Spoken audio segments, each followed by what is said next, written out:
Farmer buys horse rejected by all, but it holds a hidden secret. Wilbur Thompson wiped the sweat from his wrinkled brow as he watched the other buyers turn their eyes away from the reddish horse in the center of the auction pen. His money was tight, saved penny by penny over the years since the drought had ravaged his small farm in Millfield, deep in the heart of Kentucky. That's when the auctioneer announced, with poorly disguised contempt, "And now, gentlemen, this sorry-looking brown nag, starting at $50. Do I hear 50? No one. 40 then." Amid muffled laughter and scornful glances, Wilbur raised a trembling hand. $40. We have a bid. Anyone going higher? No? Sold to the gentleman in the beige shirt. "Dad, have you lost your mind?" whispered Sarah, his daughter, gripping his arm tightly. "That animal is practically on its last legs. Didn't you learn anything after what happened with last year's corn crop?" Wilbur only smiled, his tired eyes fixed on the creature everyone else had rejected. There was something in its gaze, a dignity that seemed out of place in that battered body. "Some treasures, my dear, are hidden where no one bothers to look." As he walked toward the pen to claim his new purchase, he heard the cruel whispers around him. "There goes old Wilbur wasting his money again. Ever since Mrs. Margaret passed, he hasn't been right in the head. He'll be burying that horse by tomorrow." The horse was thin, its coat dull, its posture slumped. When Wilbur approached, the animal lifted its head slightly, its big dark eyes meeting the old farmer's. There was no fear there, just a deep weariness that Wilbur recognized instantly. "What's his name?" he asked the worker holding the horse's rope. "Who knows? Some guy from Louisville brought him in yesterday. Said the beast was worthless, but maybe someone would buy him. For meat." Wilbur's stomach twisted. "Well, now he's mine, and his name is Hope." The worker chuckled. "Hope? You'll need more than that, Mr. Thompson. You'll need a miracle." The old farmer stroked the animal's neck and murmured, "Don't worry. Where we're going, no one will mistreat you anymore." The ride back to the farm was quiet. Sarah drove the old Ford F-150 while the horse followed in the makeshift trailer. When they finally arrived, Amy, Wilbur's 15-year-old granddaughter, ran to meet them but froze when she saw the state of the animal. "Grandpa, what is that? I thought you were bringing home a horse." "And I did, my dear. But he's—" Amy hesitated, her eyes wide. "In need of care," Wilbur finished, "and we're going to give it to him." Sarah shook her head disapprovingly as she parked. "Dad, we barely have enough to feed ourselves. How are we supposed to care for a sick animal?" "Trust me, Sarah, I know what I'm doing." But as he said it, Wilbur felt a twinge of doubt. At 70 years old, his savings were nearly gone, his small pension barely covered basic expenses, and last year's harvest had been a disaster. Yet, there was something about that horse that sparked a fire inside him, something he hadn't felt since his wife, Margaret, passed 5 years ago. That first night, Wilbur stayed in the makeshift stable he'd built years before, back when he still dreamed of expanding his livestock. Now it held only a few rusted tools and sacks of expired feed. He cleared a space for Hope and brought fresh water and some leftover hay from the neighbor. As he examined the animal more closely, he noticed marks on its legs and back that couldn't just be from neglect. They were clear signs of abuse. "Who did this to you, buddy?" he murmured, running his calloused fingers over the scars. The horse trembled slightly at his touch but didn't pull away. There was a budding trust there that surprised Wilbur. "Grandpa?" Amy's voice came from the stable entrance. She was in her pajamas, her curly hair tied into a ponytail. "I brought some carrots from the fridge. Can I give them to him?" Wilbur smiled. "Of course you can. Come slowly. He's still getting used to us." The girl approached carefully, holding the carrot in her outstretched palm. To both their surprise, Hope took the treat without hesitation. "See that?" said Wilbur. "He knows a good heart when he sees one." The next morning, Sarah found her father sleeping on a makeshift bench beside the horse. She sighed, remembering how stubborn he'd always been, a trait that had only worsened with age and loneliness. "Dad, wake up. You're going to be sore. Sleeping like that." Wilbur opened his eyes slowly, taking a few seconds to get his bearings. "Good morning, sweetheart. Our friend here had a quiet night." "Dad, we need to talk about this. Your retirement barely covers your medicine, and now we have an extra mouth to feed." Wilbur stood up, his back cracking. "I've got some savings set aside. The ones for your knee surgery? Sarah crossed her arms. Dad, I know you've been lonely since she passed. But a horse on the brink of... A horse in this condition isn't the answer. Wilbur looked at Hope, who was now calmly eating the fresh hay he'd laid out earlier. This animal's special, Sarah. I know it sounds crazy, but I feel like fate led me to him.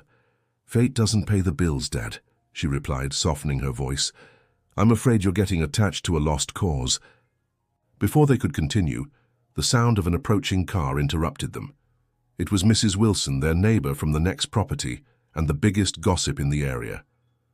Good morning, Wilbur, she smiled, but her curious eyes were already scanning the stable.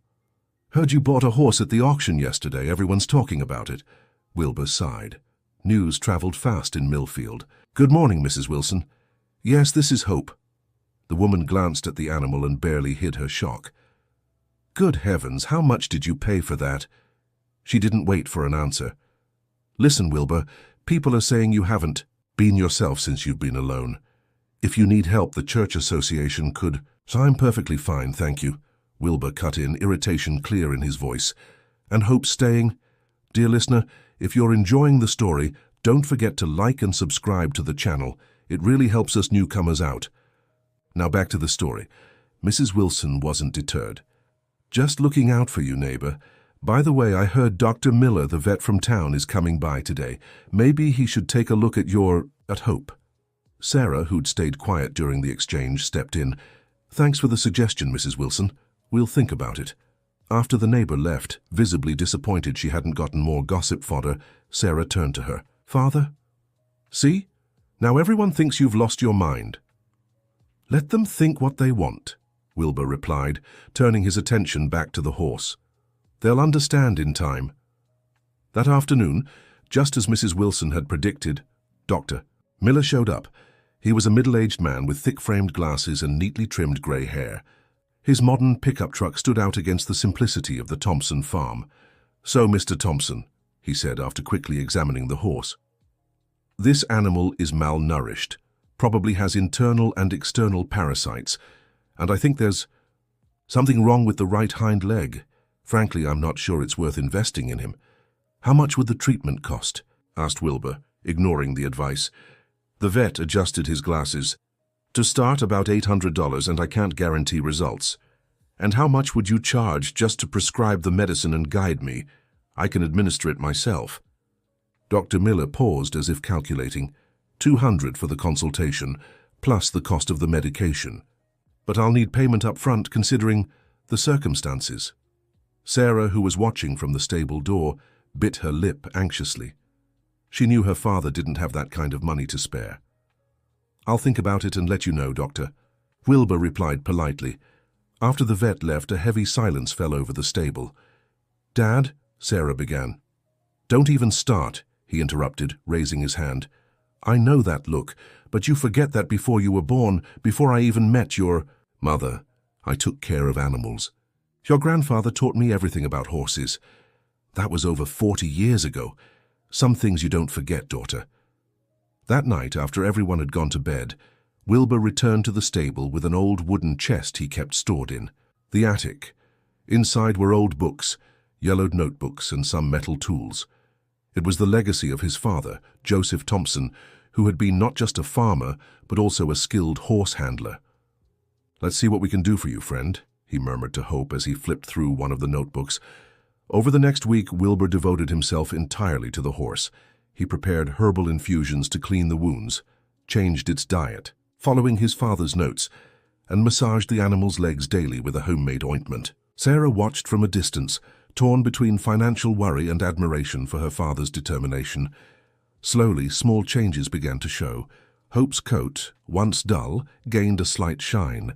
His posture improved, and he seemed more alert.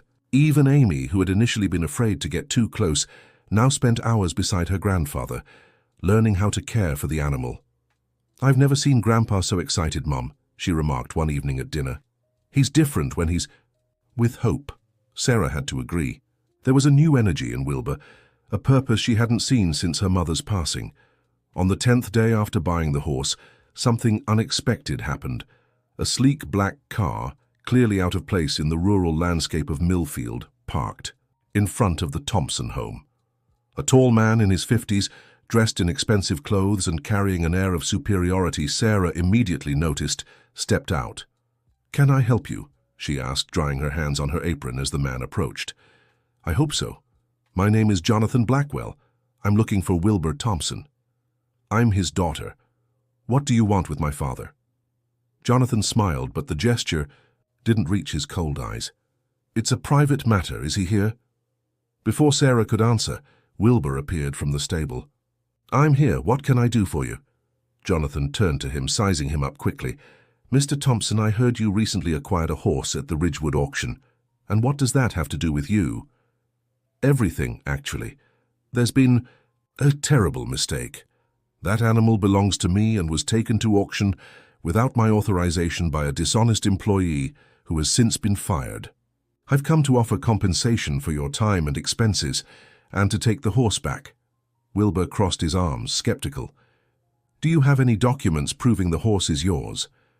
Jonathan hesitated for a moment. "Unfortunately, the papers are in my office in Louisville, but I can arrange to get them and send them later. As a gesture of good faith, I'm willing to pay 3 times what you spent." "It's not for sale," Wilbur replied curtly. Jonathan's smile vanished. "Mr. Thompson, I don't think you understand. This animal is valuable to me. I can raise my offer to $1,000. Sarah's eyes widened. That was a lot of money for a horse that had cost only $40 and was in poor condition. "Dad," she began, but Wilbur cut her off with a wave. "Like I said, it's not for sale. Now, if you'll excuse me, I've got work to do." Jonathan adjusted his jacket, visibly irritated. "I'll give you a few days to reconsider. I'll come back with a final offer and the necessary paperwork. Think carefully, Mr. Thompson. A man your age and financial situation shouldn't turn down an opportunity like this." After the unwelcome visitor left, Sarah confronted her father. "Dad, why didn't you take it?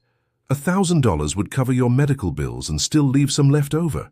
Wilbur walked toward the stable, Sarah close behind. "Did you see how Hope reacted when that man showed up?" he asked, pointing to the horse now shifting nervously in the corner of the stable. "She's scared. And did you notice that Jonathan didn't even look at her? If she were really important to him, wouldn't he at least check her condition?" Sarah sighed in frustration. What if he's telling the truth? What if the horse really is his? Then he'll have to prove it, and even then— Wilbur paused, watching as Hope slowly calmed in his presence. "No one who treats an animal like that deserves to have it back." That night, while examining Hope's hooves, Wilbur noticed something strange. There was a small mark on the inside of the horse's thigh, nearly hidden beneath the fur.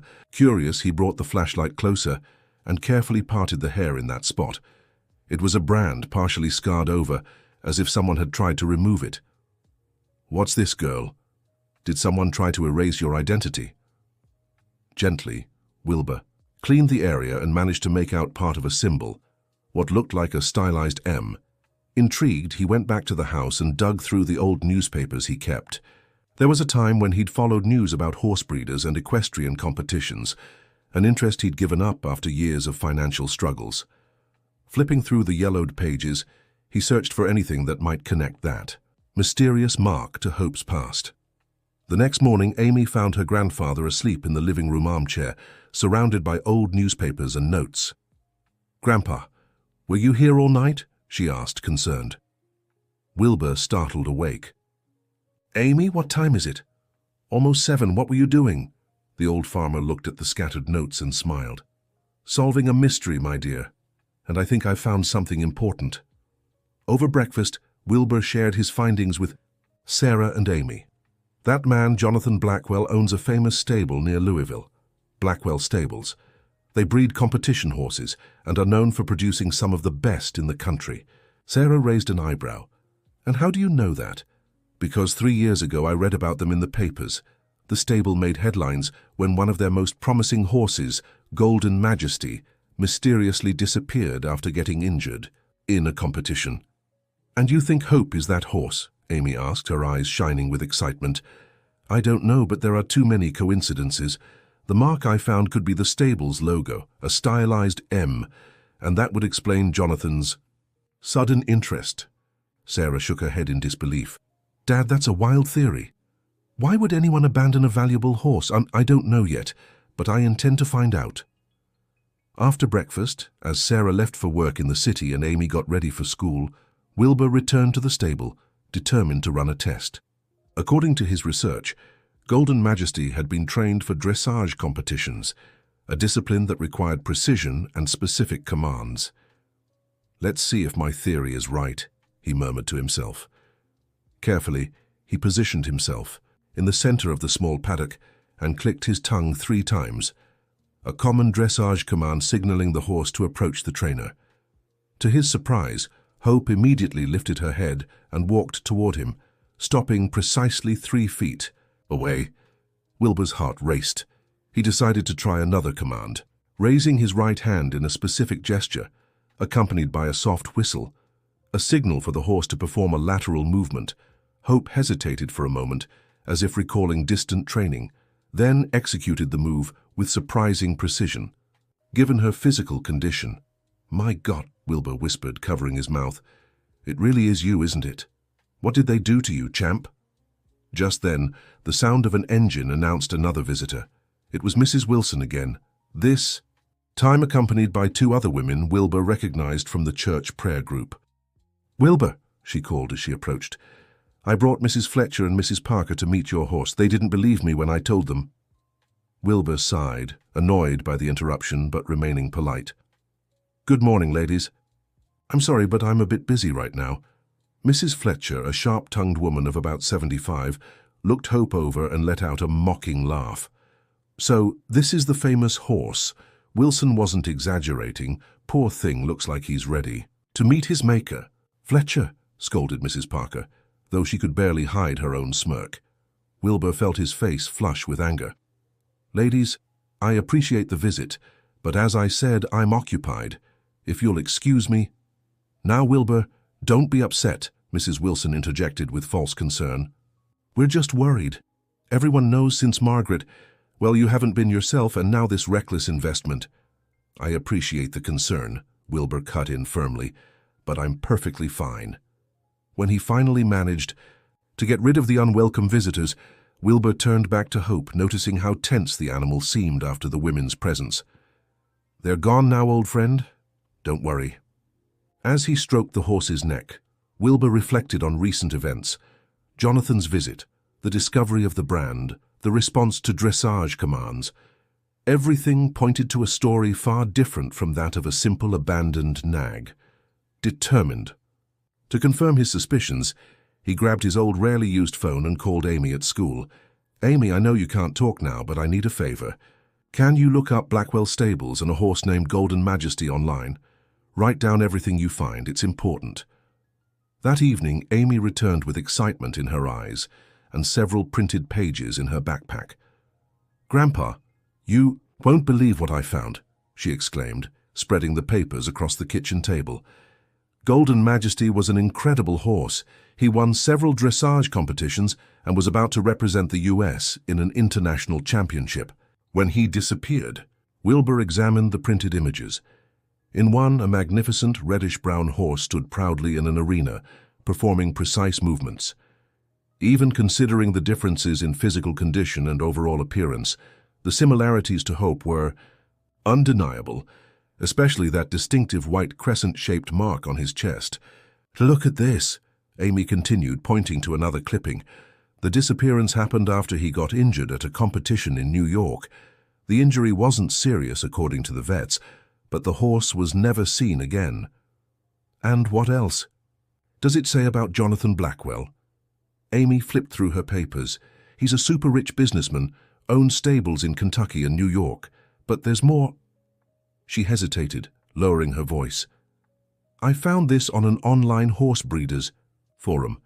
Some people suspect he's involved in animal insurance fraud. Apparently, several valuable horses from his stables disappeared mysteriously over the years, always after injuries or right before big competitions." Wilbur frowned. "Insurance fraud?" "Yes, Grandpa. The scheme would work like this. They take out a huge insurance policy on the horse, then fake an accident or disappearance and collect the payout. Meanwhile, they sell the animal on the black market, or—" She hesitated again, looking at her grandfather with concern. "Or they dispose of the horse if it's really injured and no good for competitions anymore." "Good Lord," Wilbur murmured, his throat tightening. "And Hope? What happened to him specifically?" Amy flipped through a few more pages. "I didn't find many details, but according to an anonymous comment on that forum, Golden Majesty was supposedly euthanized after the injury. The insurance company paid over $500,000 for the loss." Wilbur's blood ran cold. $500,000. And now the same man was offering just $1,000 to get the horse back. "Grandpa, this doesn't make sense. If the horse died, how can it be Hope?" "Because he didn't die, Amy. They faked his death. But something went wrong with the plan, and instead of disposing of him properly, someone took Hope to the auction." Both fell silent, absorbing the implications of the discovery. Finally, Amy asked, "What do we do now?" Wilbur looked at the photos of the majestic horse now wasting away in his stable and felt renewed determination. "We'll prove Hope is Golden Majesty and expose Jonathan Blackwell." That evening, when Sarah returned from work, Wilbur and Amy shared their findings. Skeptical at first, she was convinced after seeing the photographs and documents. "This is very serious, Dad. We're talking about $500,000 in fraud. This man seems dangerous." "Exactly why we can't just hand Hope over to him." Sarah ran a hand through her hair, worried. "So what do you plan to do? Confront him?" "First, we need solid proof. The partial mark and his response to commands are suggestive but not conclusive. We need something more." "A microchip," Amy suddenly exclaimed. "Grandpa, competition horses have identification microchips implanted. If Hope really is Golden Majesty, he must have one." Wilbur smiled at his granddaughter. "Exactly. But to check, we need a microchip reader, which only vets have. And Dr. Miller already made it clear he won't help us without upfront payment," Sarah reminded him. "Then we need another vet," Wilbur said thoughtfully. "Someone who hasn't heard the gossip from Millfield." After discussing several options, they decided to seek help in Hartford, a larger town about 50 miles away. Sarah knew a co-worker who had a cousin there who was a vet and promised to contact him the next day. Meanwhile, they agreed to keep Hope as hidden as possible. They covered the open side of the stable with tarps and arranged for someone to always be home taking shifts. They knew Jonathan would return and likely wouldn't be as friendly next time. The following morning, a heavy storm hit the area. Wilbur woke with a start at the sound of an especially loud thunderclap and rushed to the stable to check on Hope. The horse was restless, neighing and pawing the ground nervously. "Easy, boy, easy," Wilbur murmured, approaching slowly. Suddenly, lightning struck near the property, followed by a deafening crash. Hope reared up, startled, and for a moment Wilbur saw again the magnificent animal from the photographs, the elegant posture, the noble bearing, the dignity of a champion. It was just an instant, but enough to confirm his suspicions. When the I2O storm passed, Sarah arrived with encouraging news. "I managed to speak to the vet from Hartford, Dr. Brandon Cooper. He can come tomorrow to examine Hope." Dear listener, if you're enjoying the story, don't forget to like and especially subscribe to the channel. It helps us a lot as we're just starting out. Now, back to it. "Great. How much will he charge?" $300 for the visit and basic exams. I explained that we suspect the horse is a valuable animal with a falsified identity, and he was interested in the case. The prospect of finally confirming Hope's true identity lifted everyone's spirits. Still, the sense that they were racing against time lingered. Jonathan could return at any moment, and they still lacked definitive proof. That same afternoon, as Wilbur and Amy were in the stable applying a homemade salve to Hope's hooves, they heard the sound of vehicles approaching. Not just one car, but several. "Grandpa," Amy whispered, alarmed. Wilbur put a finger to his lips, signaling silence, and walked to the stable entrance. What he saw made his stomach drop. 3 cars had parked in front of his house. From the first, Jonathan Blackwell stepped out, accompanied by 2 intimidating-looking men. From the other vehicles, 4 more people emerged, including a well-dressed woman carrying a briefcase. "Amy, go inside and call your mother. Tell her to come back right away. Wilbur instructed, keeping his voice low. "But Grandpa—" "Now, Amy." The girl slipped out the back of the stable as Wilbur walked toward the visitors, trying to appear calm and confident despite his racing heart. "Mr. Blackwell, didn't expect to see you so soon." Jonathan smiled coldly. "Mr. Thompson, as promised, I've brought the documents proving ownership of my horse, along with witnesses and legal representation. I hope we can settle this matter civilly now." The woman with the briefcase stepped forward. "Good afternoon, Mr. Thompson. I'm Allison Parker, Mr. Blackwell's attorney. I have here all the documentation regarding the animal in question, including the ownership record and a police report about the theft." Wilbur crossed his arms. "Theft? I thought it was an employee who mistakenly took the horse to auction." Jonathan and the attorney exchanged quick glances. "A figure of speech, Mr. Thompson," she replied smoothly. "Regardless, the animal legally belongs to my client, and we're here to reclaim it." One of the men with Jonathan stepped forward. "I'm Michael Johnson, head veterinarian at Blackwell Stables. I can verify the animal's identity right now through specific physical traits and, if necessary, the microchip." Wilbur felt cornered. There was no way to stop them from examining Hope, and without Sarah or his own legal representative, he was at a disadvantage. "How can I be sure these documents are legitimate?" he asked, stalling for time. The attorney gave a condescending smile. "Everyone is properly registered and authenticated, Mr. Thompson. But if you prefer, we can settle this in court. However, that would mean significant legal costs for you in addition to the compensation for the unauthorized use of my client's property during this period." Wilbur looked at the men surrounding Jonathan, at the official documents in the lawyer's hand, and felt the weight of reality settle on his shoulders. How could a simple subsistence farmer, with no financial resources or legal knowledge, stand up to a powerful man like Jonathan Blackwell? "Can I at least see the documents?" he asked, still resisting. The lawyer handed him the folder, and he began examining the papers. They were impressive documents, official records for a horse named Emperor, with a physical description matching Hope's, certificates of ownership under Jonathan Blackwell's name, and even a police report dated 3 weeks ago, reporting the alleged theft of the animal. As Wilbur reviewed the documents, feeling his resolve waver, the sound of another vehicle approaching caught everyone's attention. It was Sarah's Ford F-150, which came to an abrupt stop. She quickly stepped out, followed by a young man Wilbur didn't recognize. "Dad," she called, approaching the group. "What's going on here?" Jonathan smiled politely. "You must be Mr. Thompson's daughter. We're just clearing up a misunderstanding about the ownership of my horse." The man accompanying Sarah stepped forward. "Dr. Brandon Cooper, veterinarian. I was called to examine a horse on this property." Jonathan's vet, Michael, frowned. "I'm already here to handle that, colleague." Brandon smiled courteously. "Great. Then we can work together. I always value a second professional opinion." The tension was palpable, with both sides eyeing each other warily. Finally, Wilbur decided he had no choice but to allow the examination. "Let's go to the stable," he said, resigned. When the group entered the stable, Hope visibly stirred, especially at the sight of Jonathan and his vet. Wilbur immediately noticed the reaction and made sure to stand close to the animal to calm him. "See how he reacts to your presence," he remarked. "If he's really your horse, why does he seem so afraid?" Jonathan dismissed the comment with a wave. "He's obviously stressed from the poor conditions he's been kept in." "Michael, proceed with the exam." The vet stepped forward with a portable device, a microchip scanner. Meanwhile, Dr. Brandon watched closely from the other side of the horse. "I'll check the physical characteristics first," Michael announced.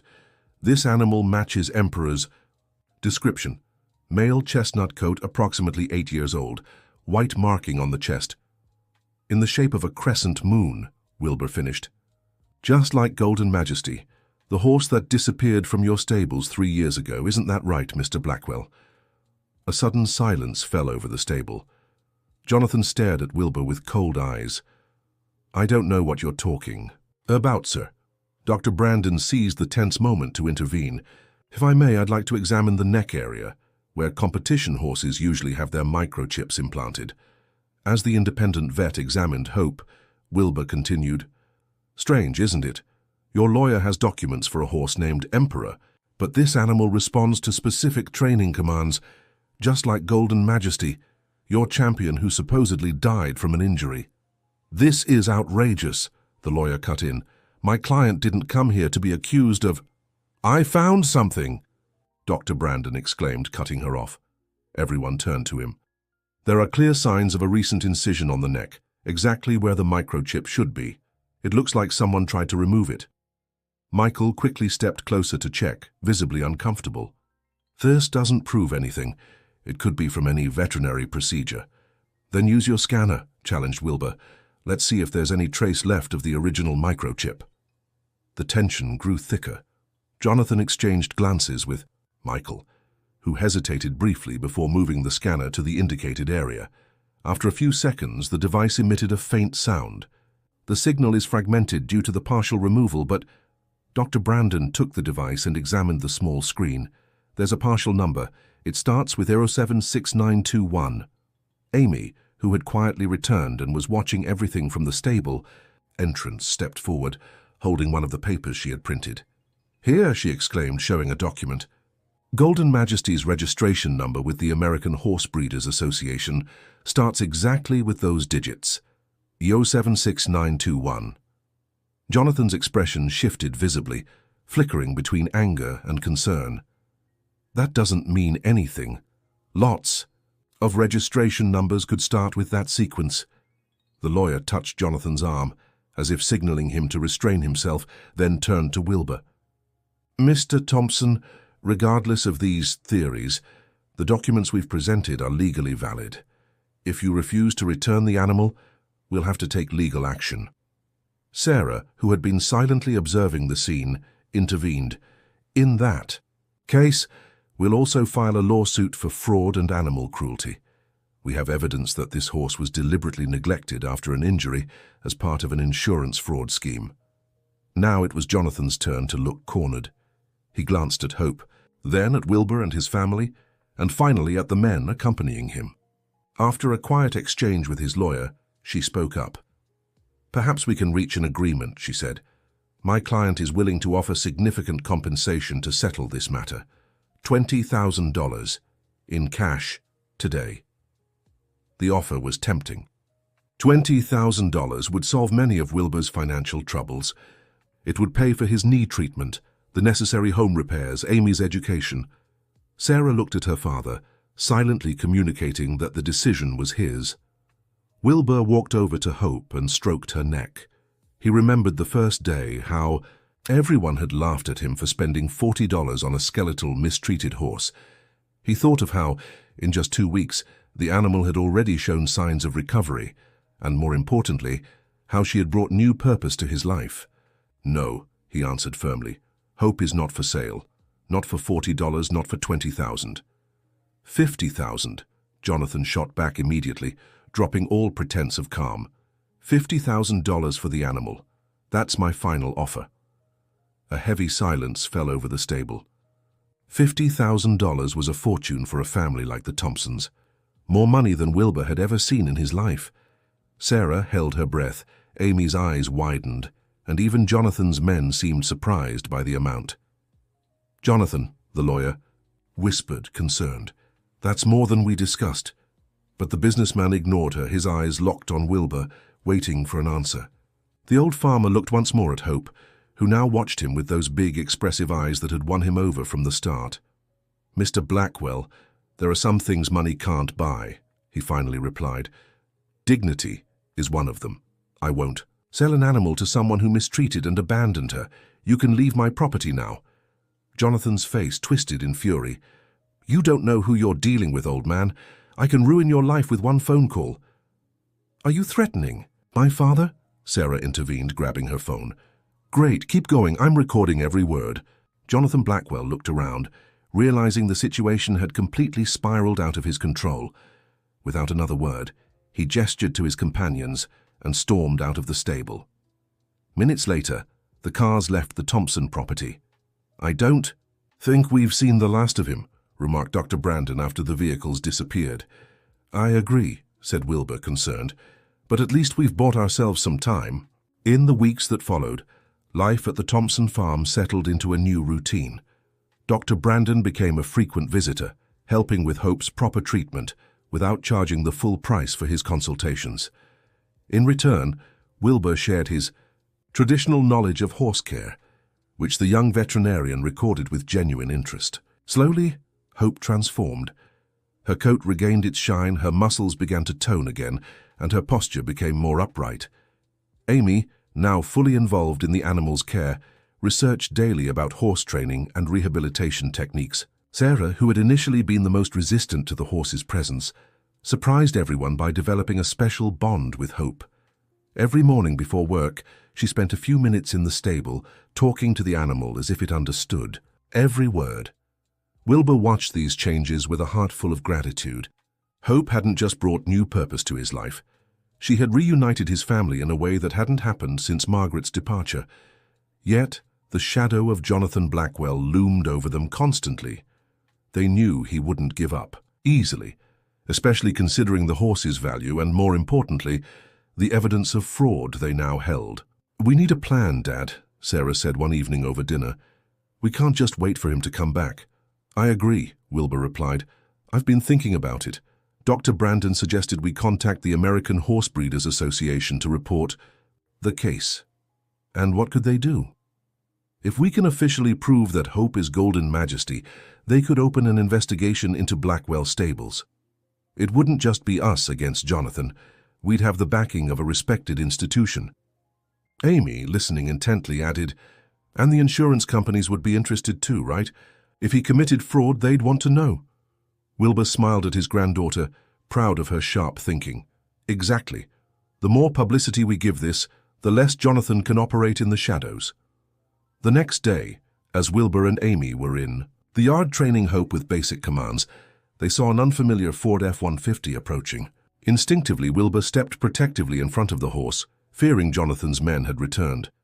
To his surprise, a woman in her 60s, dressed simply but elegantly, stepped out of the truck. She walked toward them with confident strides. "Mr. Wilbur Thompson," she asked, extending her hand. "My name is Barbara Fletcher. I'm a journalist for Rural Today, a news outlet specializing in agribusiness." Wilbur shook her hand, confused. "How do you know my name?" Barbara smiled. "Brandon Cooper is my nephew. He told me the extraordinary story of how a farmer from Millfield rescued a champion horse everyone believed was dead. I came to see if I could do a feature on the case." The mention of a feature made Wilbur hesitate. On one hand, the exposure could protect them from Jonathan's actions. On the other, it might force a confrontation. "I'm not sure we're ready for this, Mrs. Fletcher. Jonathan Blackwell is a powerful man, and—" "That's exactly why this story needs to be told," she gently interrupted. "I've known Jonathan Blackwell for many years. These aren't the first rumors I've heard about questionable practices at his stables." Amy, who had been silently observing the conversation, chimed in. "Grandpa, what if this is our best protection? If Hope's story goes public, it'll be harder for Mr. Blackwell to try anything against us." Wilbur looked at the horse, now grazing peacefully a few yards away, oblivious to the discussion that would determine its future. "All right," he finally decided. "But I need you to understand something, Mrs. Fletcher. I'm not doing this for fame or money. I just want to make sure Hope stays safe and gets the care he deserves." The journalist smiled, satisfied. "That's exactly why this story deserves to be told, Mr. Thompson." In the following days, Barbara became a constant presence at the farm, meticulously documenting Hope's care routine, interviewing each family member, and recording the animal's physical progress. Dr. Brandon provided all the veterinary evidence, proving the horse's true identity, including a detailed comparison of natural markings and scars with Golden Majesty's official records. A week later, the article was published on the Rural Today website under the provocative headline, "The Champion Reborn, the incredible story of the horse who died for fraud and came back to life." The piece not only detailed Hope Majesty's miraculous recovery, but also raised serious questions about Blackwell Stables' practices and the insurance system for competition animals. The impact was immediate. Within hours, the story went viral on social media and was picked up by multiple news outlets. Reporters from various networks began showing up in Millfield turning the Thompsons' small farm into the center of a media storm. The local community, which had once dismissed Wilbur's folly with scorn, now expressed admiration and support. Even Mrs. Wilson, the gossipy neighbor, completely changed her tune, declaring to anyone who would listen that she always knew Wilbur was a man of vision. 3 days after the article's publication, as the dust began to settle, Wilbur received an unexpected call. "Mr. Thompson, this is Lawrence Wilson, head of investigations at Secure Max, the insurance company responsible for Golden Majesty's policy. We'd like to speak with you in person about your horse." The meeting was scheduled for the next day. Wilbur, accompanied by Sarah and Dr. Brandon, welcomed into his modest living room not only the insurance representative, but also a federal Bureau of Investigation agent specializing in financial fraud. "Mr. Thompson," the investigator began once everyone was seated, "first I'd like to commend you for your compassion in rescuing this animal. What you did goes beyond caring for a living creature. You inadvertently helped uncover what appears to be a sophisticated fraud scheme."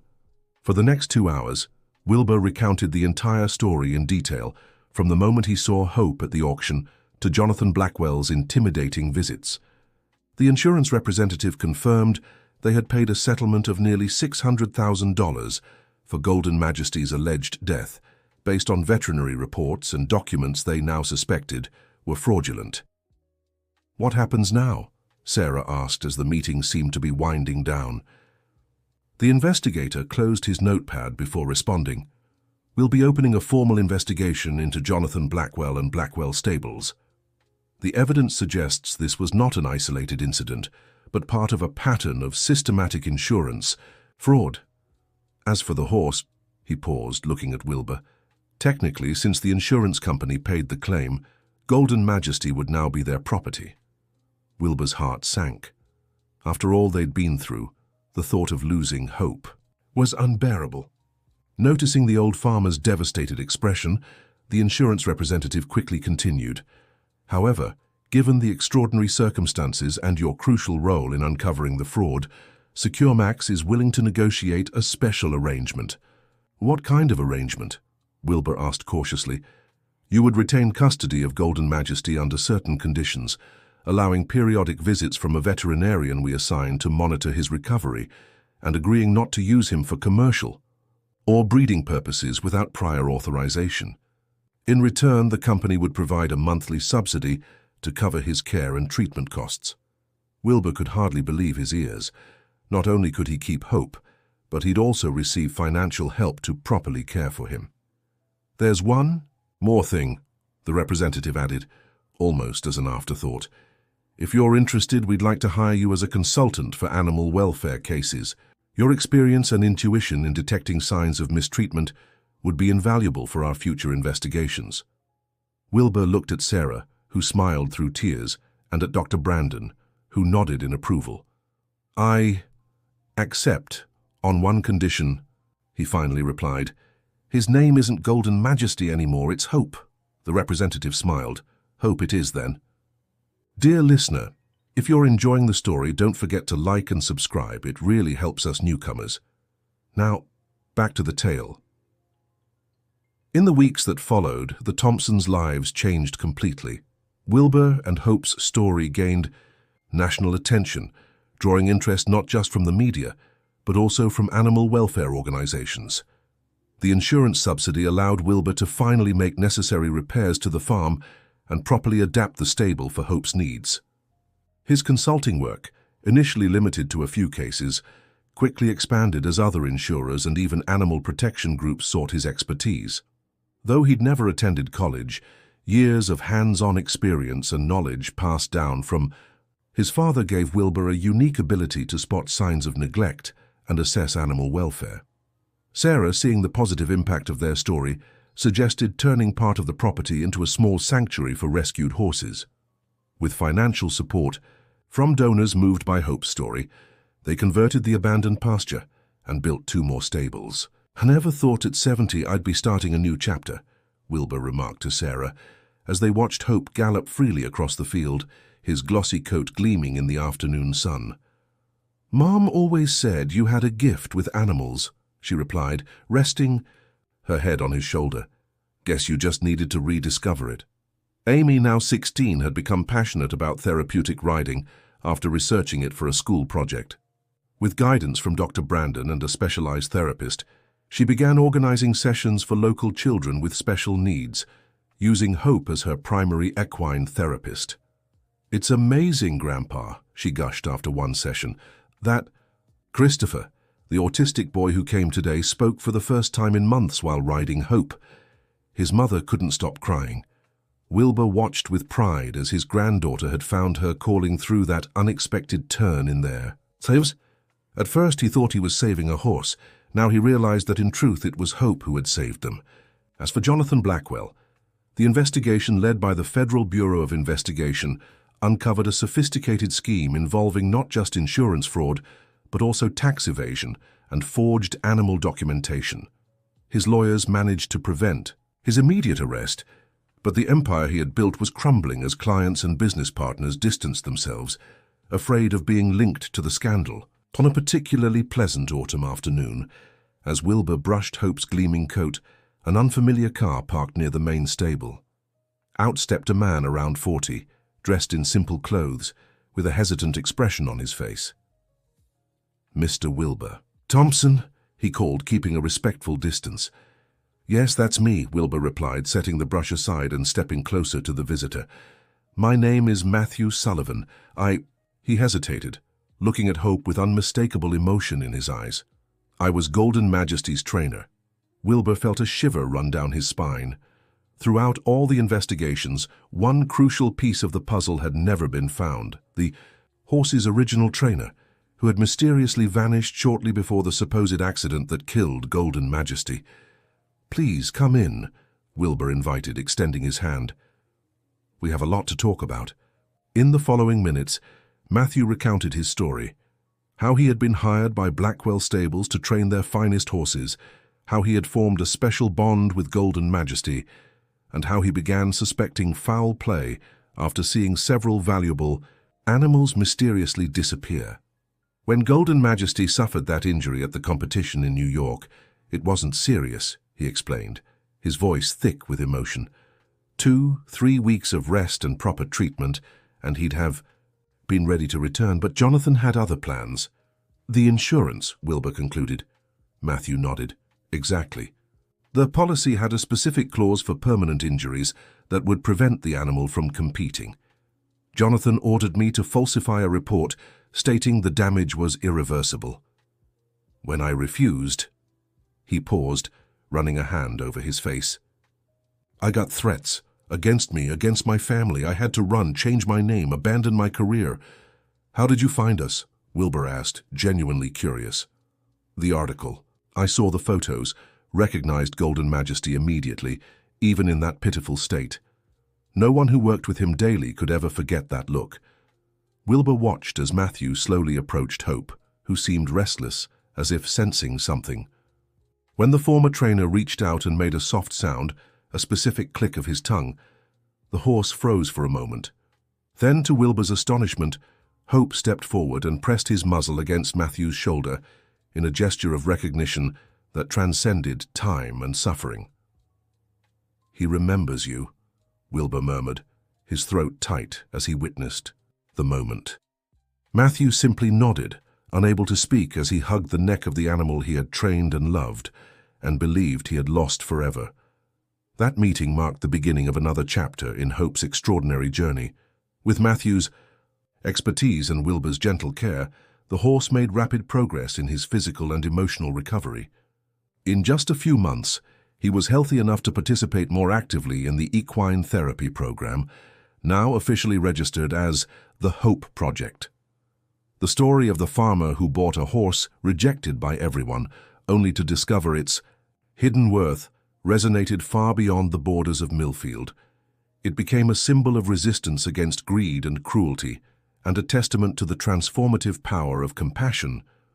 For Wilbur, however, the most important lesson had nothing to do with fame or recognition. "So you know, Amy," he said to his granddaughter one afternoon as they watched a group of children interacting with Hope in the pasture.